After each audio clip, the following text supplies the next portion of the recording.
વડોદરા જિલ્લામાં કાયદો અને વ્યવસ્થા જાળવવા પાદરા પોલીસ દ્વારા સતત કડક કામગીરી હાથ ધરવામાં આવી હતી, જે દરમિયાન પાદરા પોલીસ મથકના પીઆઈ વિજય ચારણના માર્ગદર્શન હેઠળ સર્વેલન્સ સ્ક્વોડની ટીમને મોટી સફળતા મળી છે. મળેલી બાતમીના આધારે પાદરા વડોદરા રોડ પર મહાકાળી માતાજીના મંદિર નજીક વાહન ચેકિંગ ગોઠવવામાં આવ્યું હતું. ચેકિંગ દરમિયાન વડોદરા તરફથી મુવલ તરફ જઈ રહેલી શંકાસ્પદ કારને અટકાવી તપાસ કરતા તેમાં મોટી માત્રામાં વિદેશી શરાબનો જથ્થો મળી આવ્યો હતો. પોલીસે કારમાંથી કુલ 22 પેટી વિદેશી શરાબ ઝડપી પાડી હતી. અંદાજે 6 લાખ રૂપિયા કરતાં વધુ કિંમતનો દારૂ તથા કાર સહિત મુદ્દામાલ જપ્ત કરવામાં આવ્યો છે.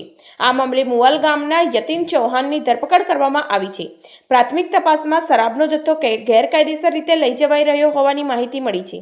પાદરા પોલીસ દ્વારા આરોપી સામે પ્રોહિબિશન એક્ટ હેઠળ ગુનો નોંધી વધુ તપાસ હાથ ધરવામાં આવી છે.